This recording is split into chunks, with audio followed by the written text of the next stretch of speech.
Moving on over to the news, we're going to start off with the Ashley Massaro story because on Ashley Banfield had one of her very close friends, Cara Pipia, on her program in studio, and Cara Pipia essentially corroborated, all of Ashley Massaro's allegations of being raped and sodomized on a tour of Kuwait in 2006, and from her perspective, like Ashley came back from this tour and like told her everything in pretty harrowing detail. So we have isolated a short clip of this interview with Cara Pipia, and we'll hear from her now.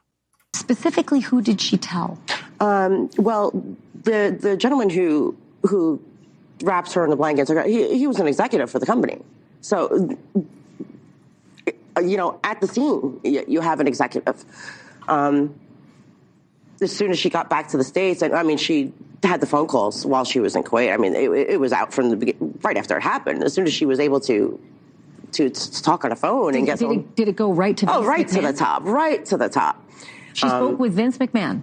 She spoke with Vince McMahon many times. Vince had his daughter, Stephanie McMahon, take his place because she was a woman, and to make Ashley comfortable, and they just played with her. They played with her because everything that Stephanie had made her feel comfortable and safe about. As soon as they walked into this boardroom meeting, Ashley was on her own completely, and she was threatened, and there was no compassion, there was no sympathy, there was nothing. So Ashley Massaro, your best friend, told you that she went into a boardroom, yeah, absolutely, with the WWE, where Stephanie McMahon, Vince McMahon, and other executives were seated. Yes. And that's where she was told this has to stay under wraps. That is right. And she had, right before she walked into that boardroom, she talked to the locker room doctor, who was aware of everything, and he was actually very sympathetic to her, but he had no pull. So he gave her the advice that he could, and but that was it.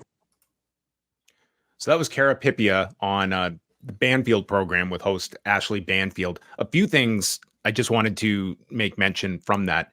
Again, we go back to in 2019, right after Ashley Massaro took her life, and this was, this whole story was made public through Konstantin Kairos, who was the lawyer that was leading the charge of that lawsuit that was dismissed in 2018. And when these allegations were put forward, WWE put out a public statement that at no time was Vince McMahon or the management of WWE ever informed by Ashley Massaro or anybody else that she had been sexually assaulted, drugged, raped, or sodomized by a military doctor with a nurse standing guard while on a goodwill tour in 2007 to U.S. military bases in Kuwait. In fact, if she ever articulated such a claim to WWE, we would have reported it immediately to the base commander. At no time was there ever a meeting with Vince McMahon, Kevin Dunn, John Laurinaitis, or other company executives in which she told them of such a claim and was instructed to keep it quiet. Now, one thing in the statement, it was in the affidavit stated as 2007. It was 2006. That's the one correction. This is now with Cara Pipia is now the third person that has, at the very least, corroborated that company officials knew right from the top. We have Cara Pipia. We have Dr. Ferdinand Rios, who was the WWE doctor at the time. And we have Edward Brennan, the lawyer for John Laurinaitis, stating that he knew. This statement is appalling. That has to be answered for in some way, shape, or form of WWE.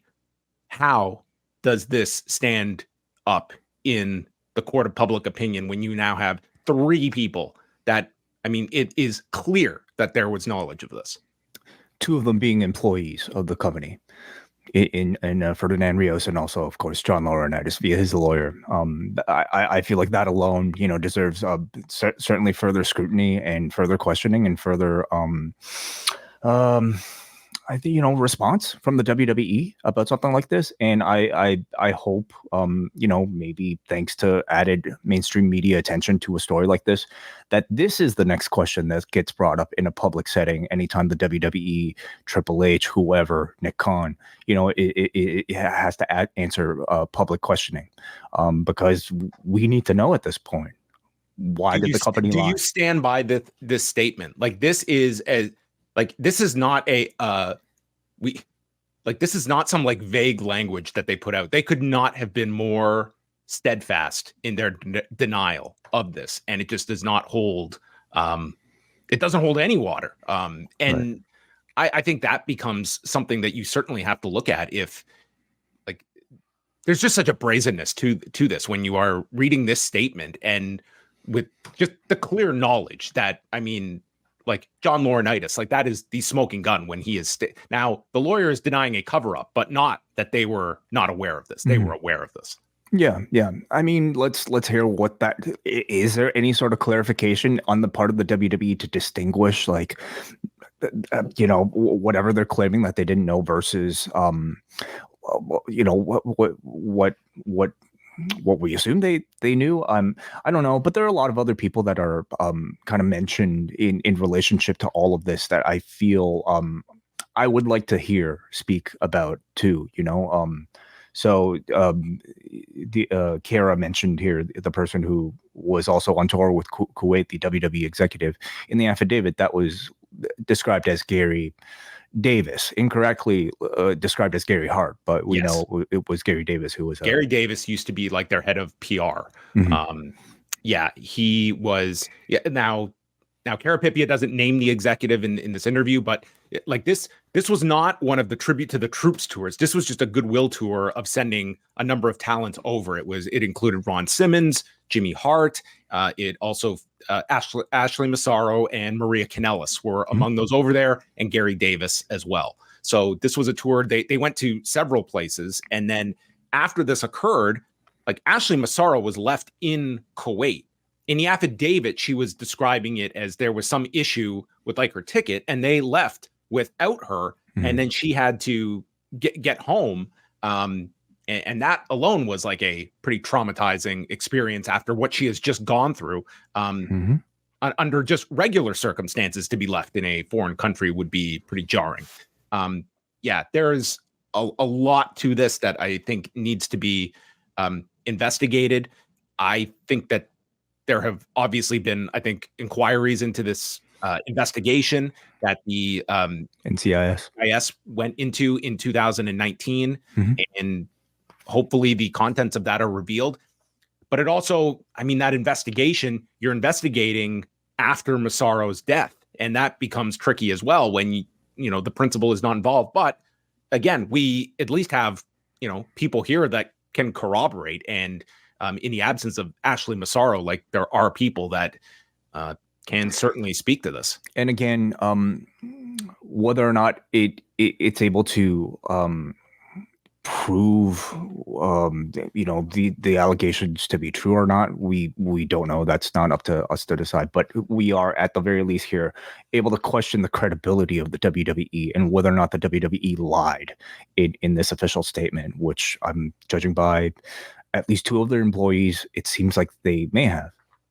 And that's very important. Like this is not a case where they are under oath when they put out a statement, but this is their public record. And if they are willing, like if this is found out, like they will be asked about this. And I think they need a pretty great defense of this statement, because I can't see one. It certainly puts into question anything they state publicly if it's all in the means of PR to make a problem go away. And calls to question the culture within the company at the time. Who are the people that are acting to defend and protect the company, even at the, even if it comes down to lying about it in the public? And this has a direct relationship, I feel, to everything that's come out with the Janelle Grant lawsuit.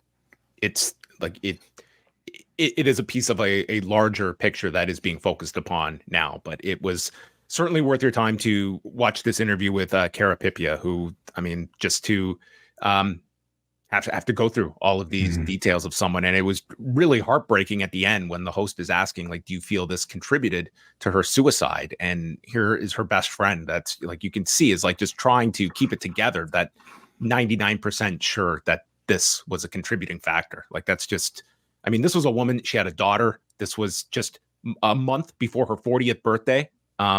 She was literally our age, like, as we're talking about this. So anyway, we will continue to follow this, but wanted to start off with that.